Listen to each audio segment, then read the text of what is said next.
Boo! Boo! I don't mean boo as in boo, you suck, that kind of way. Although maybe by the time this is over, you'll be like, You suck.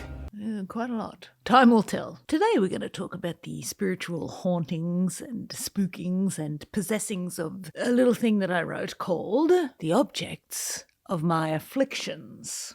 Or is it affliction? Singular or plural? I can't remember. It was inspired by the Japanese folklore of tsukumogami. No. Hey, what kind of belt do you have? Canvas. Not Mr. Miyagi. Tsukumogami. That was a dumb joke. Because your jokes are all hilarious. Which I just nailed the pronunciation of, I'm pretty sure. You're delusional. And we're about to get into what that is exactly. But, in a minute. You suck! In a nutshell, it's when an object that you possess, let's say a sandal or an umbrella or a sword, it suddenly takes on a life of its own. It possesses a spirit and begins to, let's just say, haunt you in some way. Cause some trouble. I don't want no trouble, huh? That's how I interpreted it. That's high level. It develops a soul. Rated up soul. And I, being also high level, High-class talent for less. I took that concept and I ran with it. I riffed the shit out of that thing, equating the difficult emotions that we have, like anger, fear, anxiety, depression, with tools that are capable of taking on a life of their own if we neglect or mistreat them. I've been cheated. This is a no-neglect emotional safe space.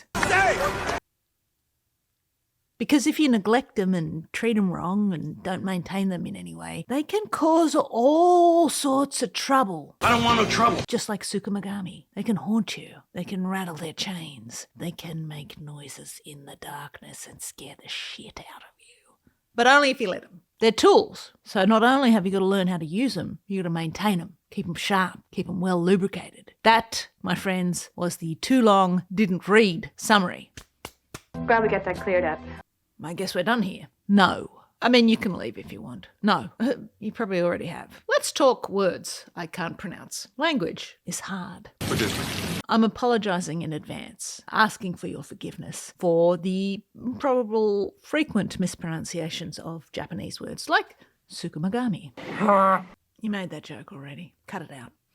I first heard of this concept from a newsletter that I read called The Visual Thinker. You should go check out that newsletter, just as a side note. It's a newsletter where an illustrator basically illustrates their thoughts in sort of like a cartoon panel format. This was the panel that inspired the post. Shout out to that artist, link in description. Thank you for inspiring this week's post by just using a word I'd never heard before. Tsukumogami. I had never heard this term before, so I immediately rushed to the Google machine, tippity-type, Tsukumogami, what's this mean? And I learned about the folklore and legend of this Japanese concept, I suppose it is. It's a pretty simple concept. Tsukumogami, according to what I read, are everyday objects that acquire a soul over time and are essentially, let's use the word, born after 100 years of service. At which point, particularly if neglected, they will begin a campaign of terror. No, that's not. They become animated by their new spirit. Some of them become quite playful, while others become malevolent in their disposition.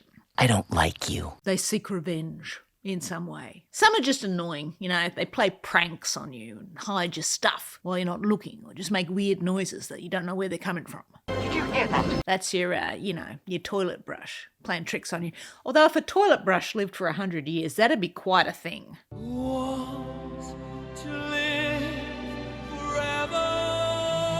They fall under the broad category of monsters. This is a print called A New Collection of Monsters. That's the translation of the name. And it was made by the artist Utagawa Shigekayo. Oh, God, I'm so sorry.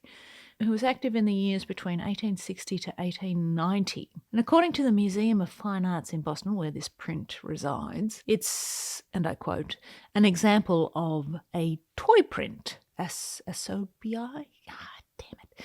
Inexpensive prints intended primarily for children. Some designs of this kind had a didactic function and were probably used to teach children the names of different kinds of fish, vegetables, household furnishings, and so on. But this assortment of traditional monsters is mainly just for fun. Boo! Boo! Boo! Monsters! I don't know if you saw, but there was some popular kinds of tsukumogami in there, like the teapot. And that's what I meant by everyday objects. So you would have, things like saddles, lanterns, futons, hand mirrors, etc. Household stuffs. Now, from what I understood from my readings, they only come out at certain times of the year. Holidays, for example. They're special occasion ghosts. Now, we've seen one example of what they look like in that thing I just showed you, but their depictions in art are wild. Kooky. My favourite one, hands down, by a country mile, is the umbrella. The umbrella ghost is known as Karakasa Obake, umbrella ghost. Obake, I think, is ghost. Correct me in the comments. So the umbrella ghost, look at this monstrosity. It's got that weird eye, that one leg, because, an umbrella has a handle. Of course it only has one leg. I mean, that tongue, that's some Gene Simmons level there. It might even exceed the Gene Simmons. I don't know what this one's doing, but I got a feeling it ain't good. That hairstyle's a choice. That's one creepy parasol.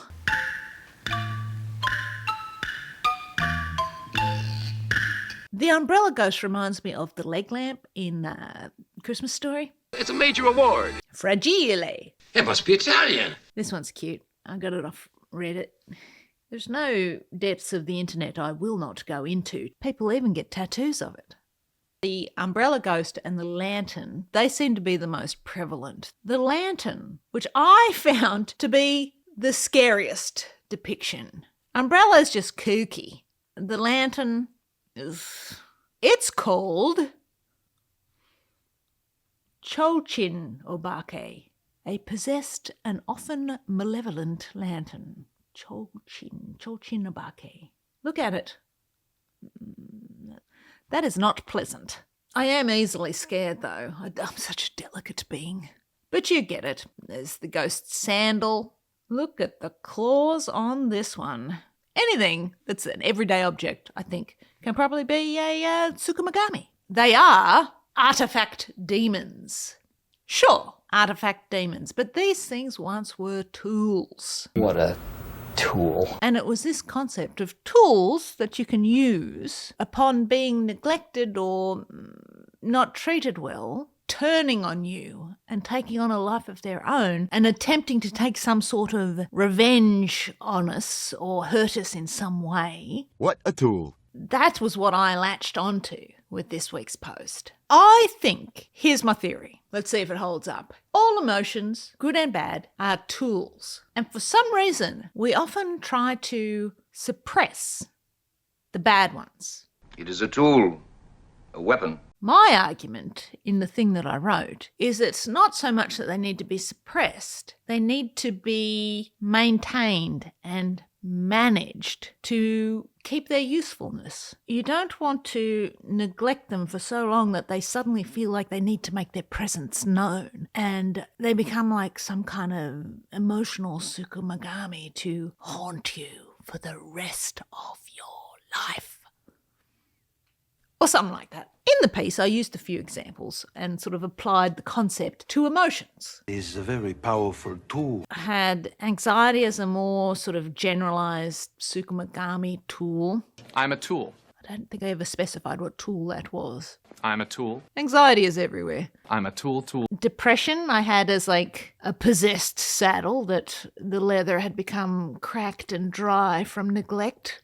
Fear was the umbrella ghost, opening and closing at unpredictable moments, sometimes shielding, sometimes exposing. Then I had the lantern as anger, which fires up and shuts off just as quickly, illuminating and then sending you into darkness. And if there was a point to it all, it was that these tools, when treated poorly, pushed down and suppressed, can rise up and cause a whole lot of trouble. We don't want no trouble, mister. But they're very important tools to learn how to manage, and you can use them to your advantage, even though they are technically quite destructive, or they can be quite destructive. Tools can be useful. In terms of how the tools work, like anxiety acts as a kind of alert. If I'm feeling anxious about something, I know this is something that I need to figure out how to face and deal with. I used a tool. It's the deal with it tool. Depression is a tool of balance. You have to figure out how to get the weighting of the internal chemistry of you right. It's a tricky one. I give no solutions for how to do any of this. I'm just saying you got to watch out for these tools. You got to maintain them. You got to keep them oiled and sharp. And make sure the pencils are sharp. Can't let them get too out of control. I had fear in there. Fear is a great tool for building confidence. Also, activating the basic fight or flight thing within us. And anger can be horribly destructive, but it can also be the tool that provides us with motivation for fighting against injustice and shit like that. It's merely a tool. I mean, it's a very high level and not fully fleshed out philosophy, but the basic premise is all must be managed. Life is management. Life makes no sense. Life is a boring office job management position. These emotions are just everyday objects that we use for the entirety of our lives. We must keep them sharp. We must be caretakers of these tools to use them to our advantage. Don't let this stuff rust or it will poison you from the inside. And that, ladies and gentlemen, was how the Japanese concept of tsukumogami inspired me this week. Miyagi have a hope for you. I remind you that I write these things and record the podcast recordings of them and make these videos just to show you that inspiration really can come from anywhere. Just a random word that you read somewhere. Tsukumogami. Not Mr. Miyagi. Stop making dumb jokes. I was triggered creatively, which causes me to ask you, what has tripped your creative trigger this week, people? Did you make anything cool? Was it a success or a failure? There are no failures here. See you next time. Boo! Boo! Boo! Fun bonus fact, tsukumogami can be subdued with soy sauce or sake. I mean, who can't? They find it delicious. I myself could be subdued with a good bit of cheese and a slice of prosciutto under the right circumstances. See you next time.